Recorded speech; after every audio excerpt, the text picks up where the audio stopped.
Assalamualaikum warahmatullahi wabarakatuh. Hai semuanya, di sini saya Farah Heira dari kelas 11 IPA 7 absen 09 ingin membahas tentang olahraga atletik. Di sini saya akan membahas 3 cabang olahraga atletik. Yang pertama ada lompat jauh. Pengertian lompat jauh adalah jenis olahraga atletik yang membutuhkan kecepatan, ketangkasan, dan kekuatan seorang atlet untuk melompat jauh mungkin dari titik lepas landas atau garis lompat, kemudian melayang di udara dan mendarat sejauh-jauhnya dalam bak pasir. Teknik dasar lompat jauh dibagi menjadi 4. Yang pertama ada teknik awalan, kedua teknik tumpuan, teknik melayang, dan teknik mendarat. Teknik awalan, jumper melakukan ancang-ancang sekitar 20-30 menit dari garis lompat, kemudian mendekati garis tersebut sambil meningkatkan kecepatan lari. Teknik tolakan, tolakan adalah tahap di mana kaki melakukan lompatan di garis lompat untuk mengangkat tubuh ke atas dan melayang di udara sebelum nanti mendarat. Teknik melayang, gerakan kaki seperti berjalan ketika posisi tubuh melayang. Hal-hal yang harus diperhatikan, menjaga keseimbangan badan, berusaha melayang di udara selama mungkin, mempersiapkan kaki untuk melakukan pendaratan. Teknik pendaratan, pendaratan dilakukan dengan cara menundukkan kepala, mengayunkan lengan, dan mengadakkan pinggang ke arah depan. Macam-macam gaya lompat jauh. Di sini, gaya lompat jauh ada 3 gaya. Yang pertama adalah gaya jongkok. Posisi badan jongkok agak sedikit ke depan dan pandangan ke tempat pendaratan. Kedua lengan lurus ke depan yang sejajar dengan bahu dan siku sedikit dibengkokkan. Kedua tungkai dalam posisi menggantung, lutut ditekuk dan telapak kaki menghadap bawah. Yang kedua ada gaya berjalan di udara. Gaya ini agak sulit dipelajari, tetapi akan mendapatkan hasil lompatan yang lebih baik daripada gaya lainnya. Cara melayang di udara adalah tolakan yang kuat dan dinamis. Kaki tolak membuat gerak yang berlawanan ke depan, langkah yang khas. Lengan kiri mengikuti irama kebalikannya dengan gerak kaki sebagai persiapan. Kaki ayun dibawa ke belakang, kaki ditekuk hingga hampir menyentuh pantat, kemudian berayun ke depan mendekati kaki lainnya. Kaki bawah diangkat untuk dapat mendarat secara bersama-sama. Yang ketiga ada gaya menggantung. Caranya, pandangan ke arah pendaratan, kedua lengan menghadap ke atas, kedua kaki dalam sikap menggantung. Sistem dan peraturan lompat jauh. Seorang jumper lompatannya dinyatakan tidak sah atau gagal apabila yang pertama, menyentuh tanah di belakang garis loncatan dengan bagian tubuh manapun, baik itu ketika melakukan tolakan atau berlari tanpa membuat tolakan. 2. Ketika melakukan pendaratan, pelompat menyentuh bagian lain di luar area pendaratan. 3. Mendarat dengan gerakan salto. Secara singkat lompat jauh. Olahraga lompat jauh telah eksis sejak zaman Yunani kuno, dan pada awalnya olahraga ini dimaksudkan sebagai salah satu bentuk latihan militer untuk melatih dan menguji kelincahan para prajurit ketika melewati rintangan seperti parit, jurang, dan lain-lain. Lompat jauh pertama kali dipertandingkan pada Olimpiade 1896 dan telah menorehkan rekor-rekor jarak lompatan. Pada tahun 1935, Jesse Owens mencatatkan loncatan 8,13 meter sebelum dipecahkan oleh Bob Beamon pada 1968 dan dipecahkan kembali oleh Mickey Powell pada 1991 dengan rekor lompatan 8,95 meter. Di sini ada ukuran lapangan lompat jauh. Lintasan lari awalan. Panjang lintasan standar yang digunakan jumper untuk melakukan ancang-ancang minimum sekitar 40 meter atau 131 kaki dengan lebar 1,22 m sampai 1,25 m. Papan tolak berbentuk segi 4. Ukuran papan tolak panjang 1,21 sampai 1,22 meter, lebar 19,8 sampai 2,02 dm, tebal 1,00 dm. Tempat pendaratan. Lebar dari tempat pendaratan lompat jauh minimal 2,175 meter. Bak pendaratan ini diisi dengan pasir yang lembut, halus, dan sedikit basah. Di sini kita memiliki contoh. Ini adalah gambar lapangannya.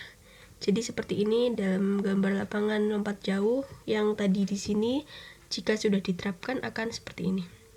Kita lanjut saja. Yang kedua, olahraga atletik di sini kita ada jalan cepat. Nah, pengertiannya sendiri adalah gerak maju dengan melangkah tanpa adanya hubungan terputus dengan tanah. Di sini pasti banyak yang ngira kalau jalan dan lari itu sama, padahal tuh beda. Di sini definisinya jalan yang pertama, gerak berpindah tempat dari satu titik ke titik lainnya dengan cara melangkah menggunakan kaki secara bergantian. Lari, gerak berpindah tempat dari satu ke titik lainnya dengan cara menggunakan kaki secara bergantian dengan ritme lebih cepat. Hal-hal yang harus diperhatikan pada saat jalan cepat. Yang pertama, perhatikan togo. Saat bergerak maju, badannya cenderung lebih condong ke depan atau ke belakang. Oleh karenanya, untuk mempertahankan badan tetap tegak dan pundak jangan terangkat. Posisi kepala, saat gerakan maju, seorang pejalan cepat sebagian besar menggelengkan kepalanya ke kiri dan ke kanan. Namun, gerakan tersebut hendaknya tidak mengganggu lajunya gerak jalan tersebut. Kaki waktu melangkah, kaki melangkah lurus ke depan satu garis, dengan garis sayal dan badan si berjalan atau garis sayal di antara kedua ujung segaris, tidak keluar atau ke dalam. Keterampilan gerak olahraga atletik jalan cepat.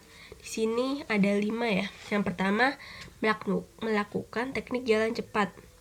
Nah, yang kedua, fase tumpuan dua kaki. Ini terjadi pada suatu saat yang sangat pendek pada saat kedua kaki berada atau menyentuh tanah.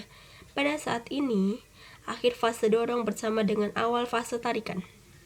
Fase tarikan, segera setelah fase terdahulu selesai, gerak tarikan mulai. Ini dilakukan oleh kaki depan akibat dari kerja tumit dan inersia dari titik gravitasi badan. Fase relaksasi. Ini adalah fase tengah antara selesainya fase tarikan dan awal dari fase dorongan kaki. Fase dorongan, bila fase terdahulu selesai dan bila titik pusat gravitasi badan mengambil alih kaki tumpu, kaki yang baru saja menyelesaikan gerak tarikan mulai mengambil alih gerak dorongan, sedang kaki yang lain bergerak maju dan mulai diluruskan. Ada jangkauan gerak yang lebar dalam mana pinggang berada pada posisi yang sama. Lempar lembing. Di sini saya yang terakhir akan membahas tentang lempar lembing. Lempar lembing adalah salah satu nomor lempar dalam cabang olahraga atletik. Tujuan lempar lembing adalah mengukur hasil lemparan sejauh mungkin sesuai tata cara tertentu. Cara memegang lembing. Ada 3 cara. Yang pertama, cara Finlandia. Cara Finlandia, pertama, lembing diletakkan pada telapak tangan dengan ujung atau mata lembing serong hampir menuju arah badan. Kemudian, jari tengah memegang tepian atau pangkal ujung dari tali bagian belakang. Yang kedua, ada cara Amerika. Pertama, lembing diletakkan pada telapak tangan dengan ujung atau mata lembing serong hampir menuju ke arah badan. Dan yang terakhir, ada cara menjepit.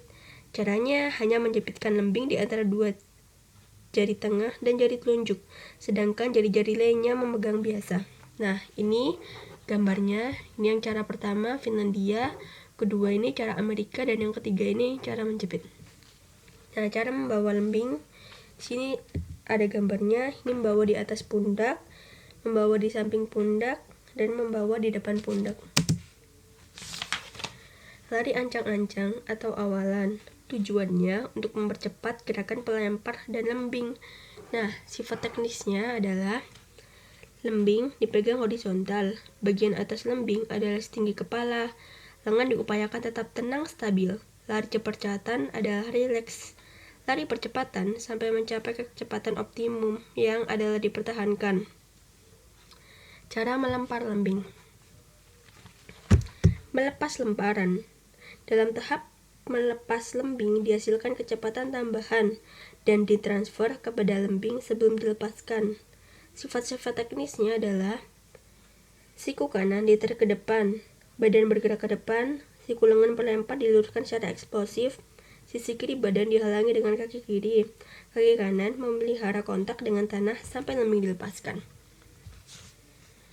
Dan yang terakhir adalah sikap badan setelah melembing. Ini namanya juga disebut fase pemulihan atau recovery. Lapangan lempar lembing. Di sini adalah gambar dari lapangan lempar lembing. Jadi bentuknya seperti ini dan ukurannya juga sudah ditetapkan seperti ini. Kurang lebih itu yang dapat saya sampaikan. Kurang lebihnya saya mohon maaf. Wassalamualaikum warahmatullahi wabarakatuh.